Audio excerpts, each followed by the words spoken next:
نحمده ونستعينه ونستغفره ونؤمن به ونتوكل عليه ونعوذ بالله من شرور أنفسنا ومن سيئات أعمالنا من يهده الله فلا مضل له ومن يضلله فلا هادي له ونشهد أن لا إله إلا الله وحده لا شريك له ونشهد أن سيدنا ومولانا محمدا عبده ورسوله أما بعد فأعوذ بالله من الشيطان الرجيم بسم الله الرحمن الرحيم هو الذي بعث في الأميين رسولا منهم يتلو عليهم آياته ويزكيهم ويعلمهم الكتاب والحكمة وإن كانوا من قبله لمن الغافلين وقال سيد المرسلين صلى الله عليه وسلم إنما أنا بعثت لأتمم مكارم الأخلاق أو كما قال عليه الصلاة والسلام سبحانك لا علم لنا إلا ما علمتنا إنك أنت العليم الحكيم رب اشرح لي صدري ويسر لي أمري واحلل عقدة من لساني يفقه قولي اللهم أرنا الحق حقا وارزقنا اتباعه وأرنا الباطل باطلا وارزقنا اجتنابه সকলে বলি আমিন। নামাজের মধ্যে যে দুরূদ শরীফ পড়তে হয় দুরূদ শরীফ একটু পড়ে নিয়ে আল্লাহ পাকের রহমত 10 গুণ বেড়ে যাবে। আল্লাহুম্মা সাল্লি আলা মুহাম্মাদিন ওয়া আলা আলি মুহাম্মাদ কামা সাল্লাইতা আলা ইব্রাহিম ওয়া আলা আলি ইব্রাহিম ইন্নাকা হামিদুম মাজিদ আল্লাহুম্মা বারিক আলা মুহাম্মাদিন ওয়া আলা আলি মুহাম্মাদ কামা বারাকতা আলা ইব্রাহিম ওয়া আলা আলি ইব্রাহিম ইন্নাকা হামিদুম মাজিদ। আল্লাহ পাক রব্বুল আলামিনের বান্দা জনাবে মুহাম্মদ রাসূলুল্লাহ সাল্লাল্লাহু আলাইহি ওয়াসাল্লামের উম্মতগণ, মহান আল্লাহ পাক রব্বুল আলামিনের দরবারে লাখো কোটি শুকরিয়া যে আল্লাহ পাক রব্বুল আলামিন আপনাকে আমাকে অত্যন্ত দয়া করে মায়া করে মেহেরবানি করে করুণা করে যে আল্লাহ সুবহানাহু ওয়া তাআলা রাসূল আকরাম সাল্লাল্লাহু আলাইহি ওয়াসাল্লামের বর্ণনা অনুযায়ী এই জান্নাতের বাগিচায় বসার জন্য কবুল করেছেন। অন্তরস্থল থেকে কালিমাতুশ শুকর আদায় করি আলহামদুলিল্লাহ। আমি আপনাদের পরিচিত মানুষ, সামনে যে মুখগুলো যে চেহারাগুলো আমি দেখতেছি এই চেহারাগুলো প্রতিনিয়তই আমি দেখি, সবাইকে প্রায় না সবাইকে শতভাগ সবাইকে আমি আলহামদুলিল্লাহ চিনি, আপনারাও আমাকে চেনেন। পরিচিত মুখ দিয়ে পরিচিত কথা,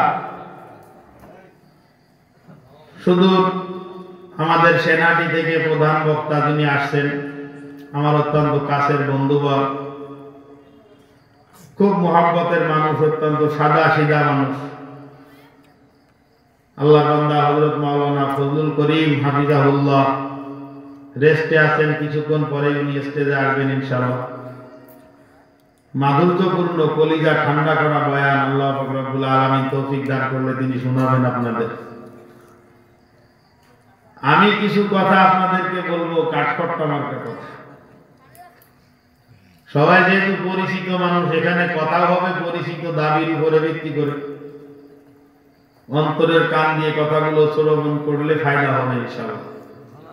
প্রতিনিয়ত এরকম মাহফিল হয় কম বেশি, প্রত্যেক দিন একাধিক। আজও বান্নারপাড়া মহিলা মাদ্রাসায় মাহফিল হইতেছে, এখানে হইতেছে, আরো না জানি কত জায়গায় হইতেছে। সর্ব জায়গার একটা বিষয় আমি দেখি, এই মাহফিলের মধ্যে সাধারণত তিন শ্রেণীর মানুষ আসে। কয় শ্রেণী? তিন শ্রেণীর মানুষ আসে। আমার মায়েরা যে সময় ভাত রান্না করে, চাউল পানির মধ্যে দিয়ে নিচে জাল দিলেই তো ভাত হয়। তো ভাতের মধ্যেও কিন্তু তিন শ্রেণীর চাউল থাকে। একটা চাউলের সঙ্গে সঙ্গে কিছু জিল বা পাথরের কোনা কিছু থেকে যায় না? আছে। ওই পাথরের কোনাগুলো কিয়ামত পর্যন্ত যদি বসে জাল দেওয়া হয়, ওগুলো ভাত হবে না? ওটা ভাত হবে না। চাউলের সঙ্গে আছে কিন্তু ওইটা ভাত হয় না। আর হাঁড়িতে জাল দেওয়ার পরে কিছুক্ষণ টকবক করে যখন ফোটে, ওই সময় কিছু চাউল লাফ দিয়ে হাঁড়ির কান্দায় উঠে যায়। ওই যে কান্দায় উঠে গেল, ওইটার মধ্যে যোগ্যতা ছিল ভাত হওয়ার, কিন্তু ওই গরমের তাপ সহ্য করতে না পারার কারণে ও আর ভাত হইতে পারলো না। ওর মধ্যেও যোগ্যতা ছিল, হইতে পারলো না। আর তৃতীয় আরেক শ্রেণীর চাউল যেগুলো হাড়ির মধ্যে পড়ে থাকে, ওইগুলোই সুন্দর ভাত হয়, মানুষের জীবিকা রুজির ব্যবস্থা হয়। ঠিক এখানেও তিন শ্রেণীর মানুষ থাকে।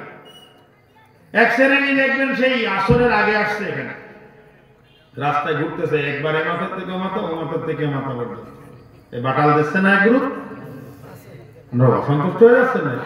এত সহজে অসন্তুষ্ট হলে তো হবে না, কথা বলতে হবে ভাই।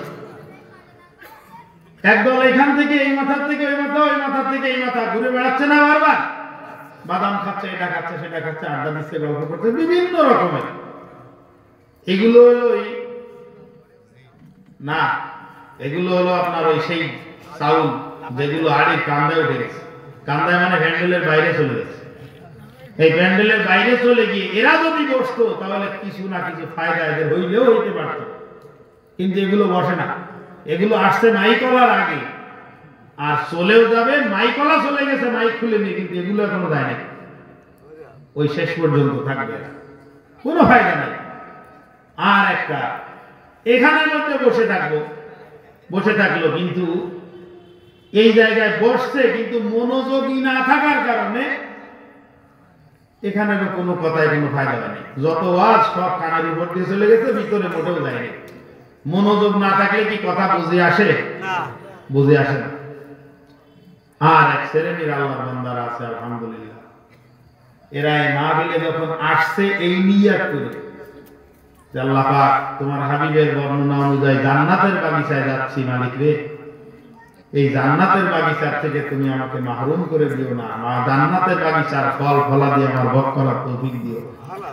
এই দোয়া করে, এই ইচ্ছায়, মানে হুবহু এই দোয়া করছে এটা না, বাড়ি থেকে বেরোইছে, যাই ওখানে শুনি আলেম ওলামারা আসবে, দেখি কি বলে, কার কথায় ফায়দা হয় বলা তো যায় না, এই কথা মনে করে চলে আসে। এতে কিন্তু এই নিয়ত এইটাই যে কিছু শুনবো, এগুলো নিয়ে আমি এখান থেকে বাড়ি যাব। আল্লাহ পাক রব্বুল আলামিন দয়া করলে অবশ্যই এখান থেকে জান্নাতের সেই নিয়ামত নিয়ে আপনি বাড়িতে যেতে পারবেন, অবশ্যই পারবেন ইনশাআল্লাহ। আল্লাহু আকবার। কারণ হেদায়েত কোন সময় কার কোন জিনিস দেখে হেদায়েত হয়, এটা কি বলা যায়? না। কথা বলেন, বলা যায়? আবার যদি আপনি ওই গ্রুপের হয়ে থাকেন, ওই যে বিপদগ্রস্ত গ্রুপ, যে হেদায়েত নবীদের হাতে বা আলেম ওলামার হাতে, হেদায়েত দিতে পারবো না, তাহলে তাবলীগে চিল্লা দিলাম, দেওয়ালাম কি জন্য, এই চিন্তাওয়ালা যদি আপনি হয়ে থাকেন, তাহলে মনে করেন হেদায়েতের বান্ডিল এক বান্ডিল আমার পকেটে, এক বান্ডিল ওনার পকেটে, বা বিভিন্ন জনের পকেটে পকেটে হেদায়েত ভাগ করা। আসলে কি হেদায়েত এরকম? না। হেদায়েত দেওয়ার মালিক কে? আল্লাহ। আল্লাহর নামটা সবাই ঠিক মতো বলে না। হেদায়েত দেওয়ার মালিক কে? একমাত্র আল্লাহ। আল্লাহ পাক যদি হেদায়েত না দেন, পৃথিবীর কোন নবী রাসূলেরও সাধ্য নাই হেদায়েত দেওয়ার। কথা বলেন ঠিক না?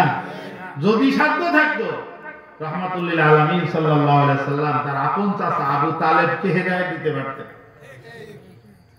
আল্লাহ পাক রব্বুল আলামিন বলেন, ইন্নাকা লা তাহদি মান আহবাবতা ওয়ালাকিন্নাল্লাহা ইয়াহদি মান ইয়াশাউ ইলা সিরাতিম মুস্তাকিম। ওগো আমার হাবিব, আপনি যাকে পছন্দ করবেন, যাকে মহব্বত করবেন, তাকেই আপনি হেদায়েত দিতে পারবেন না। হেদায়েতের একমাত্র মালিক আমি আল্লাহ পাক। আমি আল্লাহ পাক রব্বুল আলামিন যাকে চাই তাকে হেদায়েত দেই। আমি আল্লাহ পাক রব্বুল আলামিন যাকে চাই না তাকে হেদায়েত দেই না। আমি আল্লাহ পাক যাকে হেদায়েত দিতে চাই, গোটা দুনিয়ার মানুষ একত্রিত হয়েও তাকে গোমরাহ করতে পারে না। আর আমি আল্লাহ পাক যাকে হেদায়েত না দেই, দুনিয়ার সমস্ত মানুষ একত্র হয়েও তাকে হেদায়েত দিতে পারবে না।